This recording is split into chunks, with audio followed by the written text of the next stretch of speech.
Hi, my name is Annie Evans, and I am the Director of Education and Outreach for the New American History Project at the University of Richmond here in Virginia.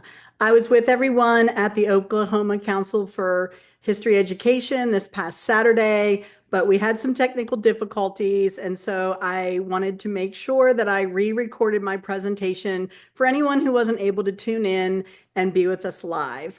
Now, I've prepared a slide deck for you, and on your screen, you probably see a bit.ly that you could type in. And if you're watching this, we would love for you to type that in and play along. But I want you to think of the slide deck as more like your goodie bag at the end of the birthday party. I'm not going to read PowerPoint slides to you because I find that not the best way to share resources.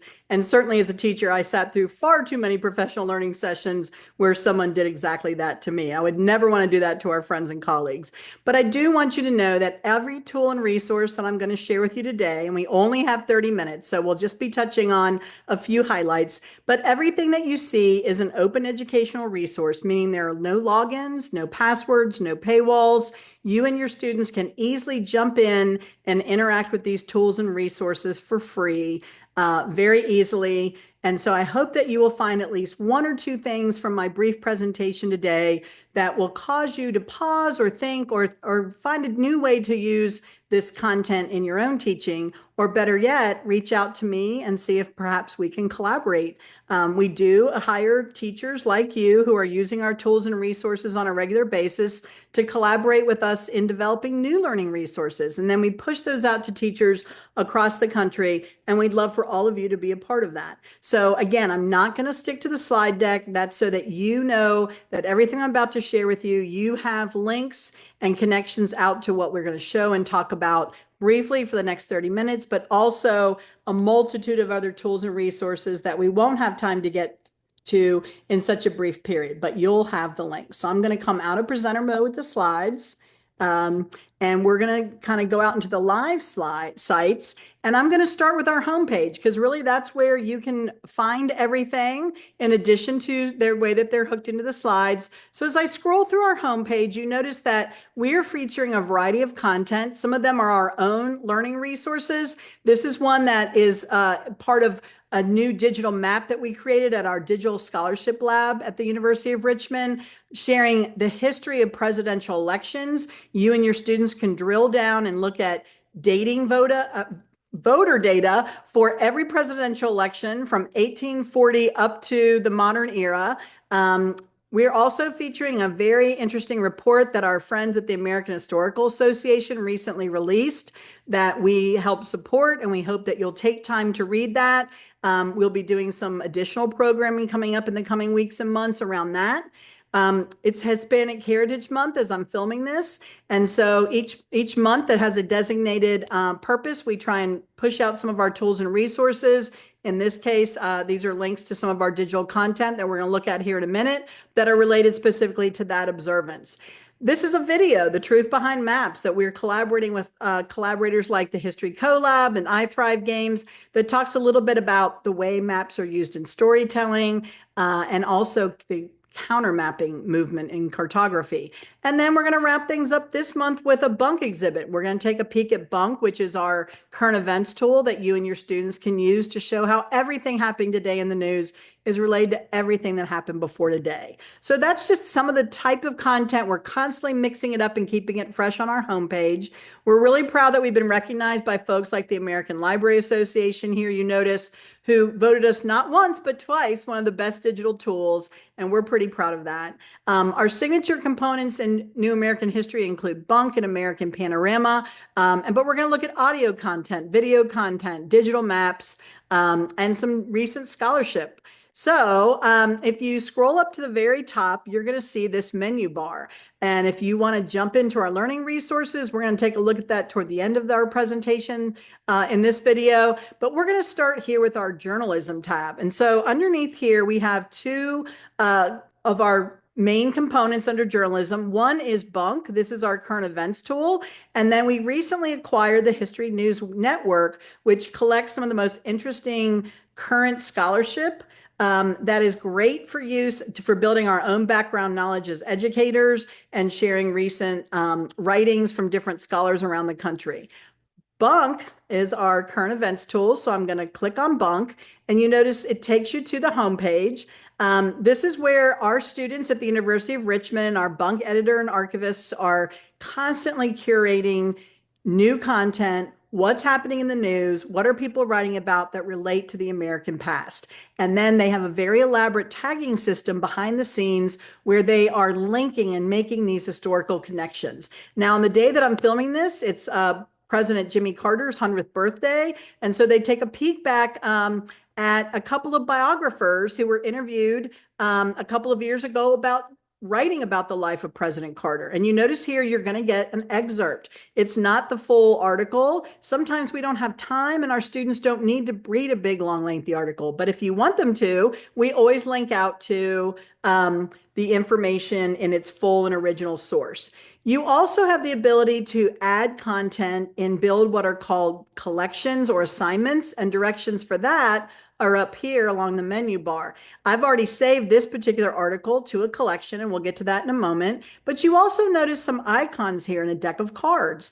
So these icons are showing the different ways that you and your students can connect and build connections to history. If I click on the idea icon and then view connections, it's going to show me other pieces of content embedded in Bunk that have something in common with the original excerpt that we selected about Jimmy Carter. So the associated tags that these two pieces of comment have to do is biography, character, leadership, reputation, news media, and oratory. If I flip through the deck, you're going to see these types of connections change, and the tags are going to change based on the types of connections. You can share just that connection. When you click the share connection button, it gives you a unique URL if you want to start small and just have your students compare one or two pieces of content. Or I mentioned that you can also have them build what's called a collection, or you can build one and push it out as an assignment. So here are three pieces of content that I saved earlier about that had something to do in connection with President Jimmy Carter. You can add a name, you can put some directions, you can annotate, or you can put inquiry-based questions in this box, and you can push this out to your students as a learning activity. Once you save your changes and finalize it, you put in your name and an email address, it will email you a unique URL where you can pull up and share your collection, or you can pull it up later and edit it and add new content.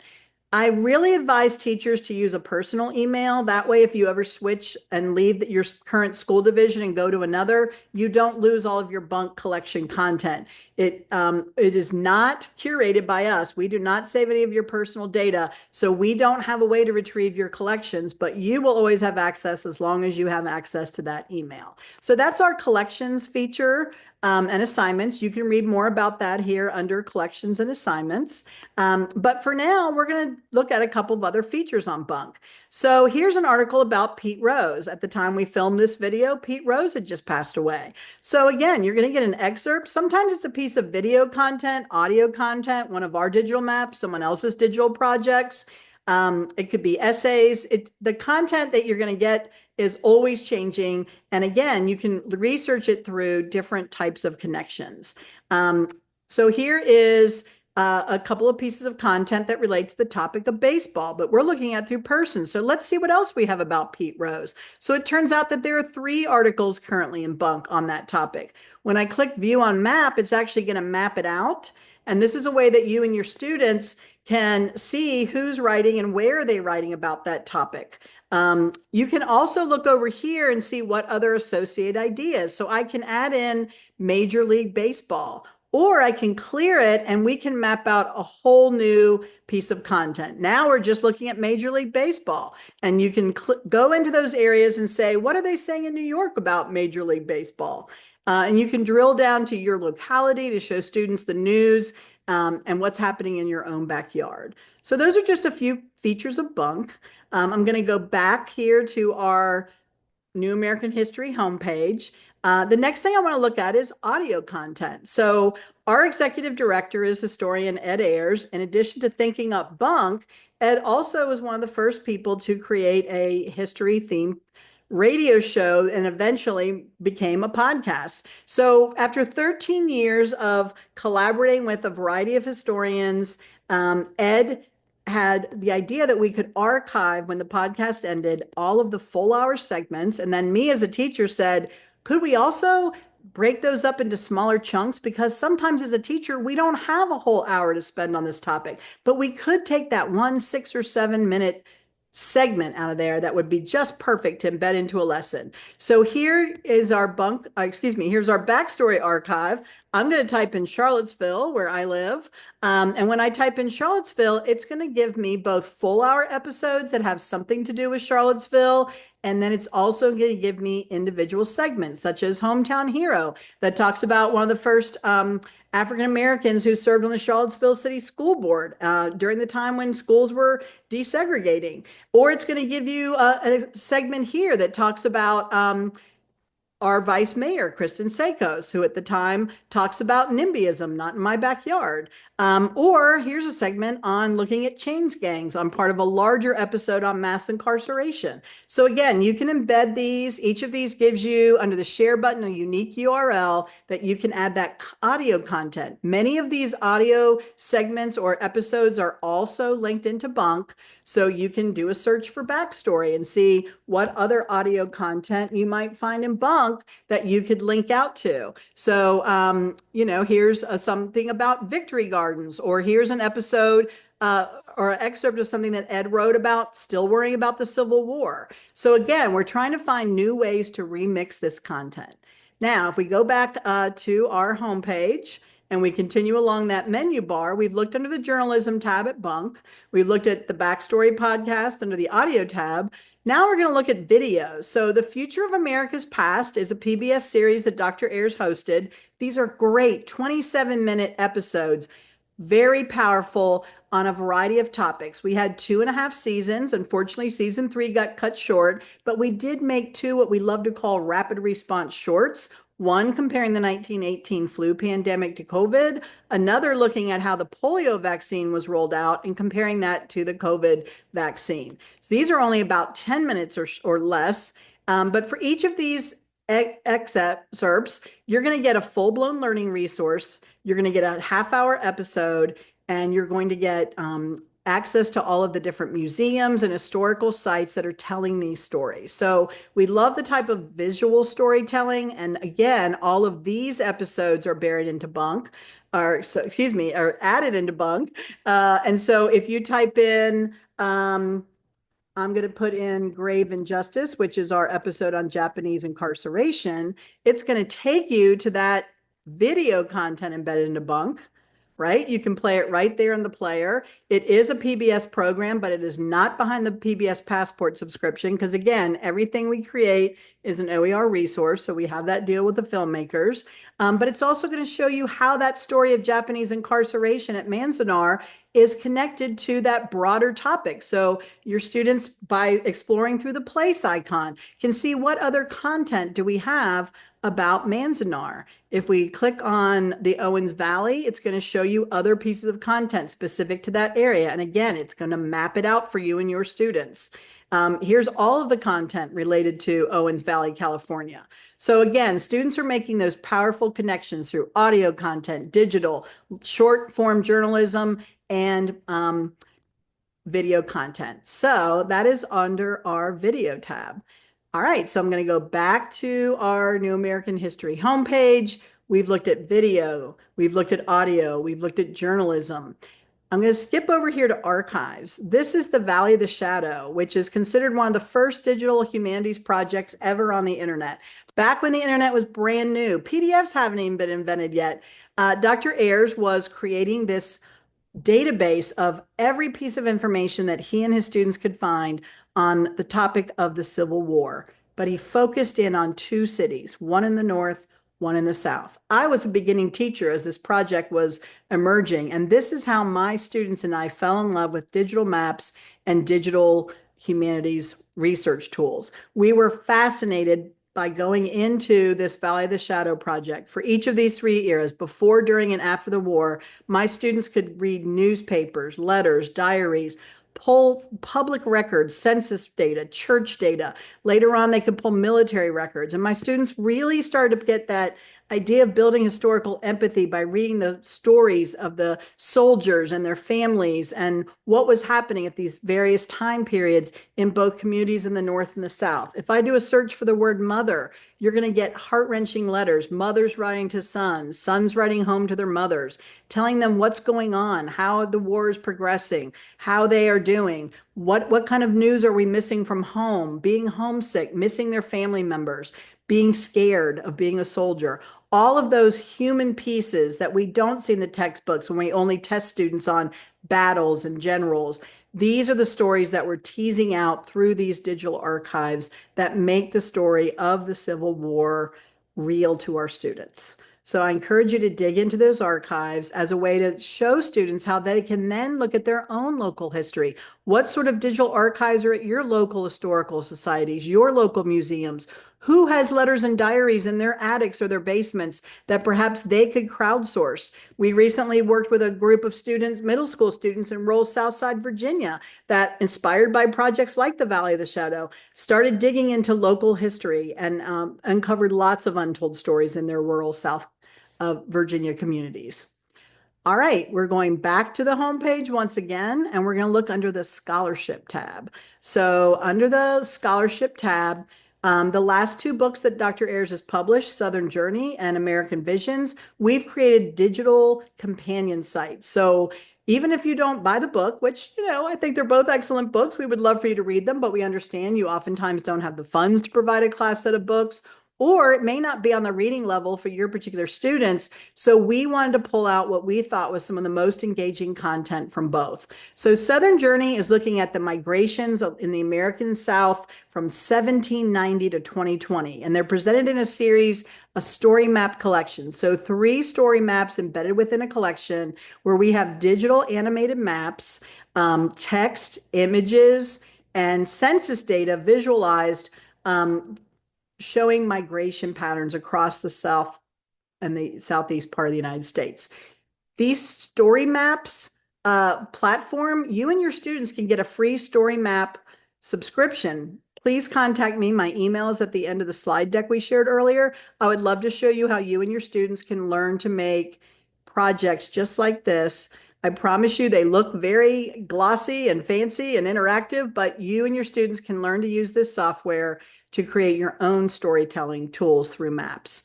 But these are showing students how this is our map of forced migration. You can go into that map, and then I like to share these 2 maps because it shows students how far along this software has come over the years to be able to embed stories like the forced migration of enslaved Africans, but also to look at things like we call the Trail of Tears, or the cessions of indigenous lands, as people were moving into areas, moving away from the coastal areas and moving into areas where cotton and sugar became the cash crop, replacing tobacco. So these animated maps do a much better job of illustrating these stories.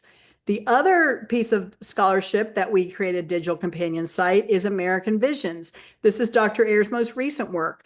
One of the first things that Ed said was, I want to dig into these primary sources. I don't want teachers to have to go and find all these sources. And I said, as a teacher, we don't have time to find these and vet them and link them together. So chapter by chapter, we've created a source list for you and your students to dig in. Some teachers are teaching this book all throughout the year. So as they move into each time period, they're revisiting certain chapters of the book, and they can link out to vetted, trusted sites where we are engaging them in looking at primary sources. So we click on one of those, it's going to take you out to vetted sources like perhaps the Library of Congress, or here's David Walker's Appeal to the World, taking us out to Documenting the American South. So again, these are sources that we have vetted so that you as a busy teacher don't have to take the time to go out and find all of these. So this is our list of original sources that Dr. Ayers used when he was writing the book, but we also wanted to give students that multimedia experience. These are 1-minute videos, beautiful videos. I'll play a short segment of one here. They're each only 1 minute. This is Frances Ellen Watkins, and I'll play just the beginning part of this video for you.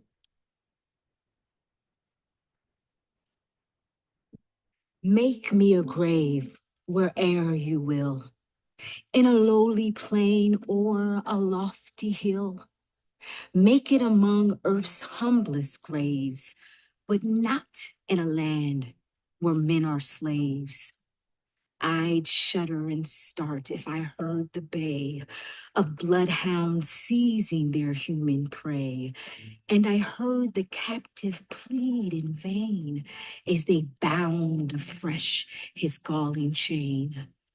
So you can imagine students reading a poem in a book, but then seeing these people, these young people making a difference in history in color, right? Because we tend to think of things in black and white in the past. So we've made 5 of these 1 minute videos on a variety of people and topics explored in the text. And then on top of that, much like Southern Journey, we've created for every chapter in the book, in addition to a list of primary sources, we've also made an interactive story map.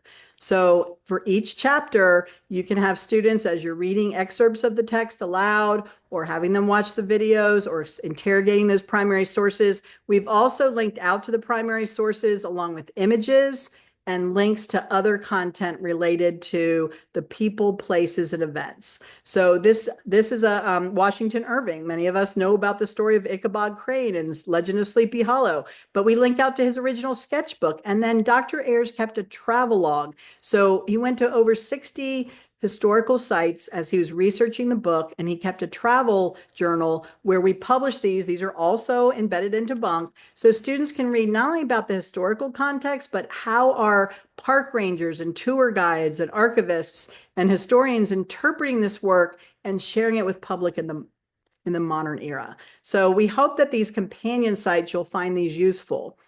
So we've looked at Bunk. We have looked at video content. We've looked at audio content. We've looked at some scholarship. But I want to also take a little bit of time to explore our maps. So American Panorama, which if you were going back to the homepage, that is found under the Maps tab.